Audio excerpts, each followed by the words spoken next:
Hola, ¿qué tal? Qué gozo, qué bendición.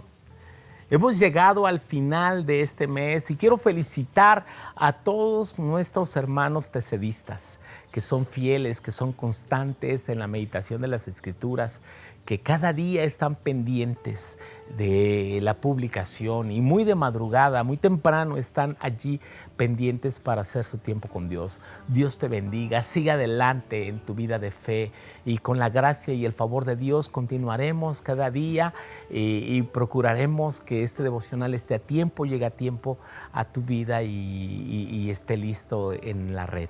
Compártelo con otros y sigue orando por este ministerio. Gracias por todas esas muestras de amor, de cariño y gracias por todo ese apoyo a aquellos que ofrendan a este ministerio. Que Dios les bendiga. Siga adelante en tu caminar con Cristo Jesús. Acompáñanos en la escritura que corresponde en el libro de los Hechos, capítulo 16, versículos 19 al 40. Frutos en medio de la aflicción. Pero viendo sus amos que había salido la esperanza de su ganancia, prendieron a Pablo y a Silas y los trajeron al foro ante las autoridades y presentándolos a los magistrados dijeron: estos hombres, siendo judíos, alborotan a nuestra ciudad y enseñan costumbres que no nos es lícito recibir ni hacer, pues somos romanos. Entonces se agolpó el pueblo contra ellos y los magistrados, rasgándoles las ropas, ordenaron azotarlos con varas. Después de haberles azotado mucho, los echaron en la cárcel, mandando al carcelero que los guardase con seguridad, el cual, recibido este mandato, los metió en el calabozo de más adentro y les aseguró los pies en el cepo. Pero a medianoche, orando, Pablo y Silas cantaban himnos a Dios y los presos los oían. Entonces sobrevino de repente un gran terremoto, de tal manera que los cimientos de la cárcel se sacudían y al instante se abrieron todas las puertas y las cadenas de todos se soltaron. Despertando el carcelero y viendo abiertas las puertas de la cárcel, sacó la espada y se iba a matar, pensando que los presos habían huido. Mas Pablo clamó a gran voz diciendo: no te hagas ningún mal, pues todos estamos aquí. Él entonces, pidiendo luz, se precipitó adentro y temblando se postró a los pies de Pablo y de Silas. Y sacándoles, les dijo: señores, ¿qué debo hacer para ser salvo? Ellos dijeron: cree en el Señor Jesucristo y serás salvo tú y tu casa. Y le hablaron la palabra del Señor a él y a todos los que estaban en su casa. Y él, tomándolos en aquella misma hora de la noche, les lavó las heridas y enseguida se bautizó él con todos los suyos. Y llevándolos a su casa, les puso la mesa y se regocijó con toda su casa de haber creído a Dios. Cuando fue de día, los magistrados enviaron alguaciles a decir: suelta a aquellos hombres. Y el carcelero hizo saber estas palabras a Pablo: los magistrados han mandado a decir que os suelte, así que ahora salid, marchaos en paz. Pero Pablo les dijo: después de azotarnos públicamente, sin sentencia judicial, siendo ciudadanos romanos, nos echaron en la cárcel y ahora nos echan encubiertamente. No, por cierto, sino vengan ellos mismos a sacarnos.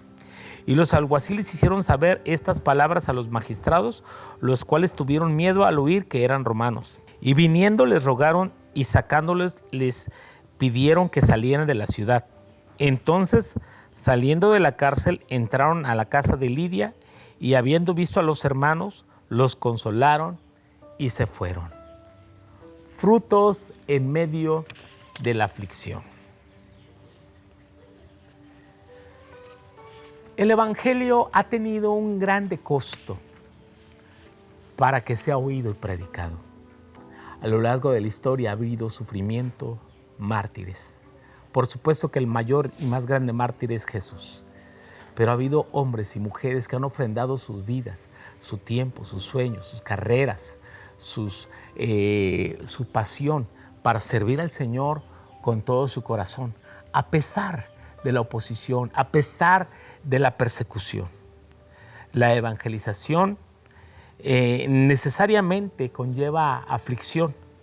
Los amos de la joven esclava que tenía espíritu de adivinación, enfurecidos de que ahora ella ya no podía darles las ganancias que obtenían de ella, envían a Pablo y a Silas a la cárcel.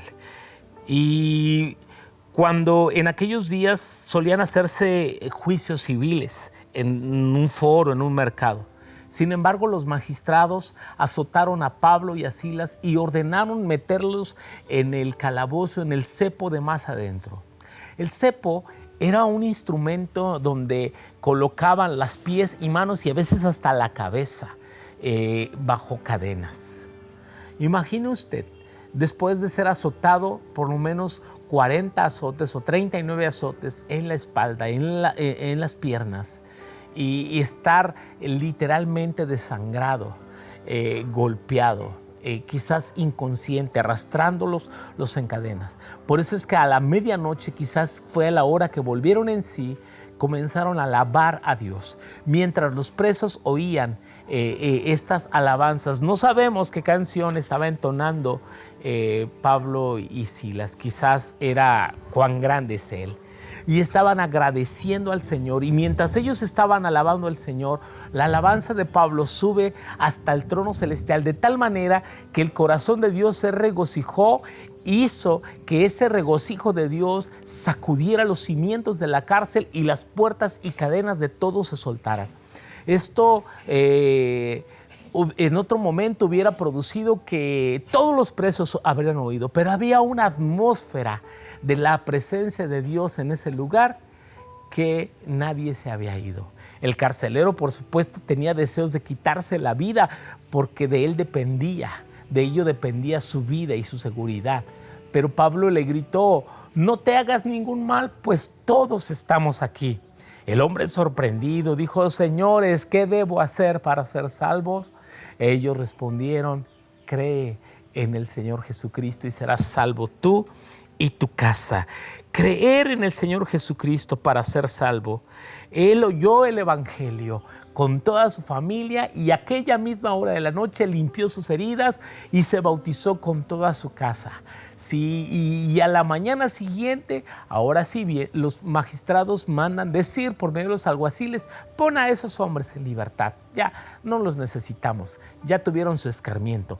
Pero Pablo dijo: no, ustedes nos azotaron y nos encarcelaron sin hacernos un juicio, siendo nosotros ciudadanos romanos. Esto les espantó porque podría traer fuertes repercusiones sobre ellos. Así que era una ilegalidad por haberlos azotado sin previo juicio.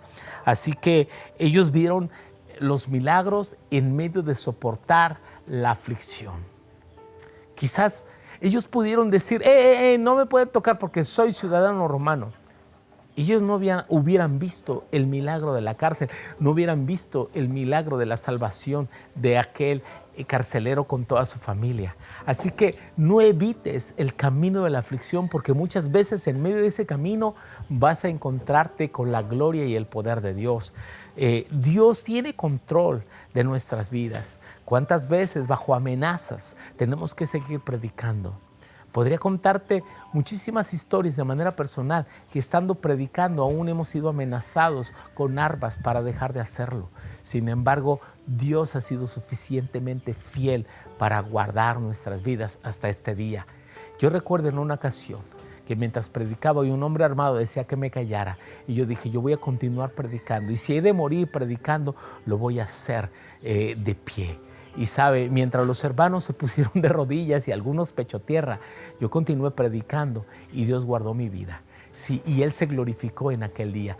Dios quiere y puede hacer que tú y yo permanezcamos vivos o morir en la raya glorificando a Cristo, porque para Él es toda la gloria y toda la honra y toda la alabanza. Y en su nombre viviremos y por su nombre serviremos. A Jesús sea toda la gloria en Cristo Jesús. Amén y amén. Mi deseo es conocerte a ti, Señor Jesús.